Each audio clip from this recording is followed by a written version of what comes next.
From Proverbs chapter 28, verse 1, we read, "The wicked flee when no man pursues, but the righteous are as bold as a lion."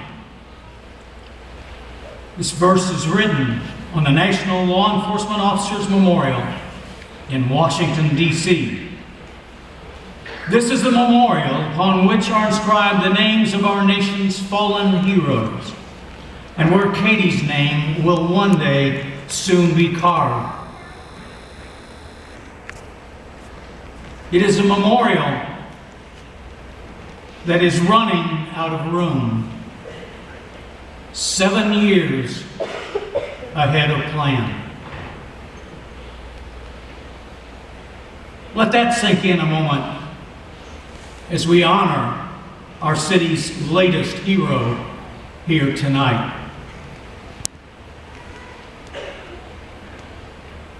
Katherine Mary Thyne, Katie, like all those other names honored there, is not a hero because of the way she died, but rather by the way she lived. And oh, how she lived.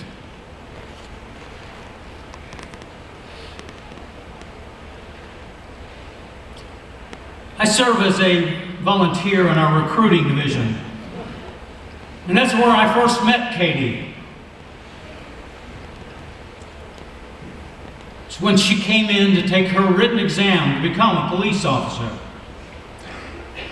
I would see her many times thereafter at the academy, headquarters,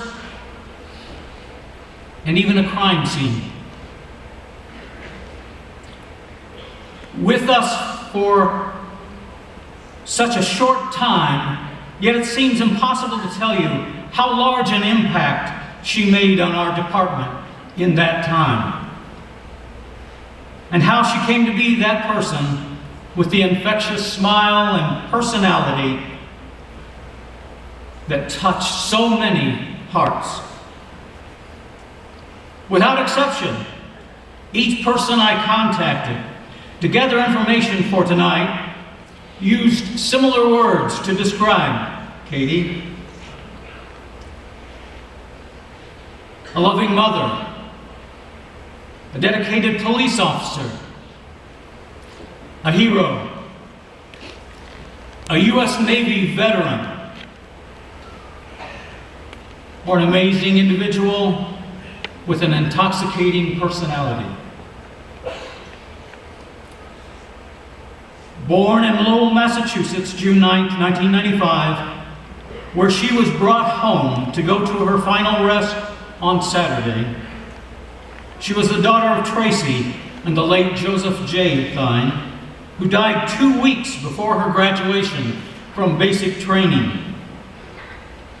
Katie still led her company to graduation and went on to excel in life.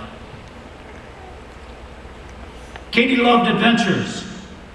She always enjoyed a good road trip to surprise family, also known as the Thyne crew, with a visit, sometimes dragging her mom all over to see concerts and shows, playing basketball with her dad, and cribbage with her grandmothers. So tonight I say, thanks, Thyne crew, for allowing us to be honorary members. Katie graduated from Alverne High School in New Hampshire with a class of 2013. During her high school years, Katie was a member of the JROTC and a gifted athlete, playing both softball and basketball. She brought that love of basketball to Newport News, where she co-coached a team of the 3-on-3 basketball league of the Boys and Girls Club. From her high school principal, we learned, he says, "My first year's principal of Alverne was her senior year." Principal Steve Beals said in an email, "I remember a kind and mature young lady who was passionate about JROTC, and her path out of Alvern led her first to the Navy before becoming a police officer. Katie, having enlisted in the United States Navy right after high school, served for 5 years in aviation maintenance, earning 3 medals and various commendations and certificates before entering the Navy Reserves in 2018 as a petty officer of 3rd class. While in the Navy, she met and married Whitley, and together they became the parents of a beautiful baby girl, Reagan Grace, also affectionately known as Ray Bebe. More than one person told me that Reagan was Katie's life and she loved her more than anything. She was the most amazing, loving mother. I know Reagan will be raised to know her mom. But becoming a police officer was always in Katie's plan. I remember her well when she appeared at the academy to take her written exam. Applicants are tested weekly, and quite honestly, I remember only a limited number of them, unless they complete the process and enter the academy and graduate. But Katie was different. I used to scoff at the cliche, they light up a room every time they come into the room. But Katie had that smile and accompanying attitude that everyone talks about. And she registered on my heart, and I could never forget her. Starting the police academy in January of 2019, she realized her dream when she graduated in June of 2019 as a part of BLE 20 and was then assigned to the South Precinct of the police department as a patrol officer. I believe I remember her grandfather and brother were there to pin on her badge that she wore with so much pride. One of her academy directors, MPO O'Berry,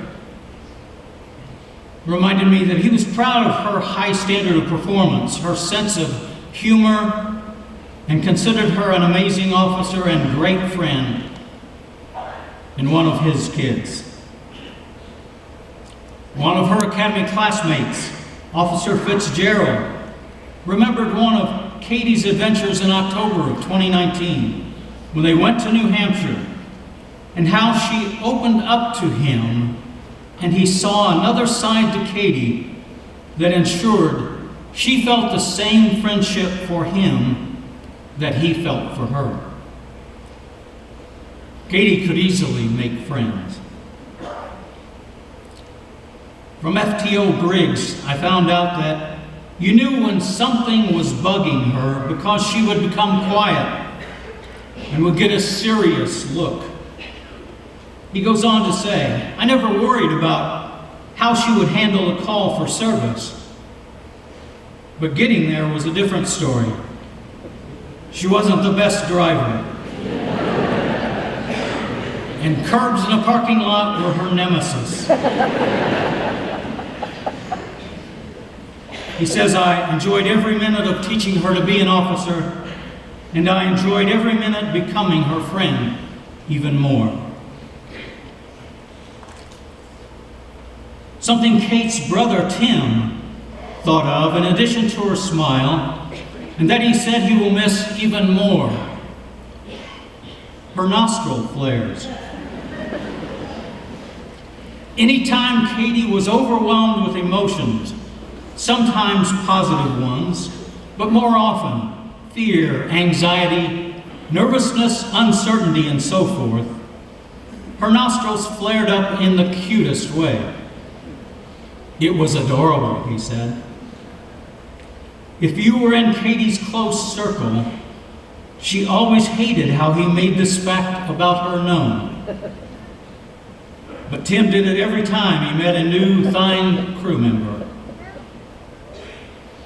What she may not have understood and didn't know is that Tim wasn't doing it to make fun of her, but rather to protect her as someone who was everyone else's rock, strength, and positivity.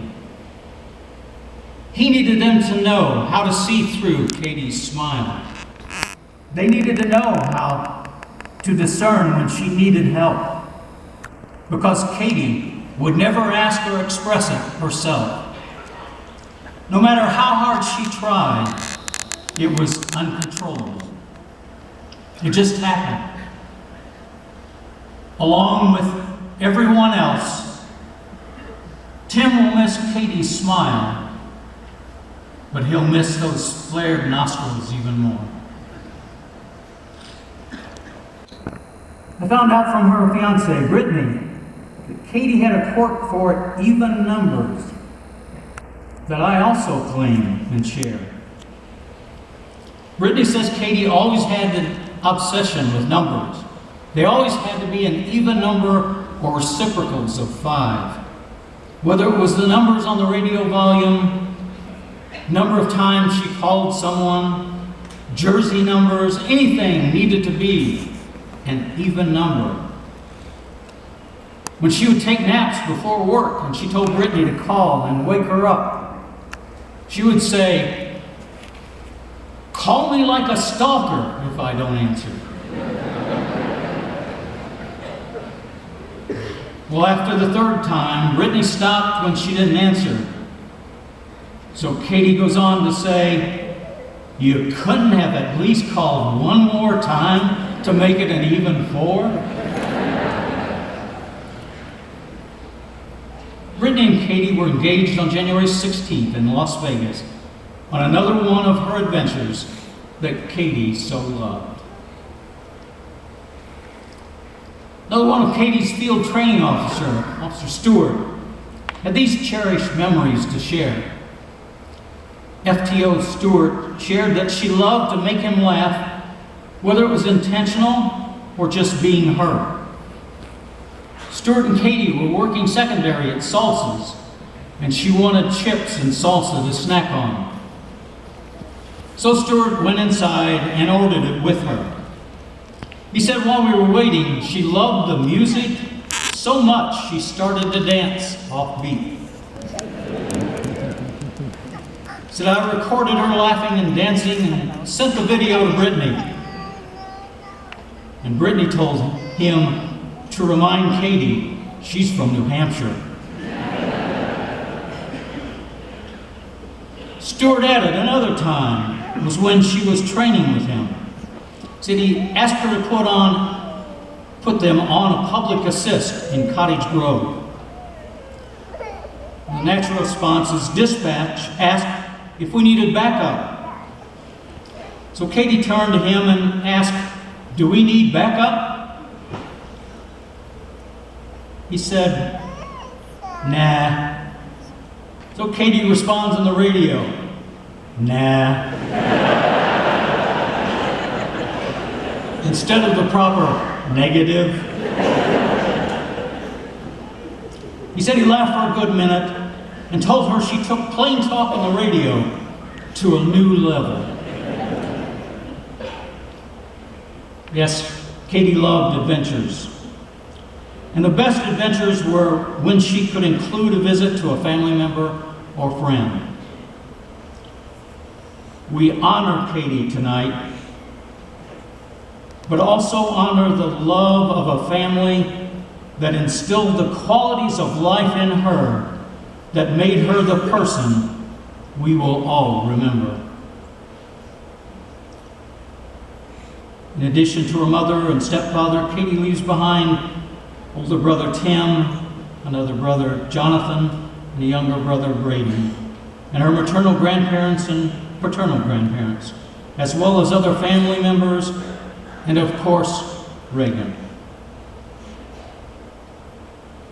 We thank the Thyne crew for allowing us to share and love Katie too. I would ask that everyone who loved Katie would remember you, her family on all the firsts. The first Easter, that first birthday or anniversary, Christmas, and all the holidays when memories of what was lost come flooding back. I'll ask you to stay in touch. Share your stories with them. And don't be afraid to say Katie's name, because those who loved her will want to hear it often. No one truly dies until we no longer speak their name. Officer Katie Thyne died January 23rd, 2020, from injuries sustained on the line of duty while serving with the Newport News Police Department. She was only 24 years old. So tonight, I want more than anything that you would remember Katie, not for how she died, but for how she lived and loved. She deeply loved her family and friends and would always say, "I miss you more," or "I love you more." Remember always, tomorrow is not a promise. So tell your loved ones, family and friends, you love them. So what is one easy way we can honor Katie's legacy? I'm not going to ask you to follow Katie's example, and tonight, before you hit your knees or go to sleep, tell someone, "I love you more." Better yet, why wait? As a police officer might say, do it. Do it now. We love you more, Katie.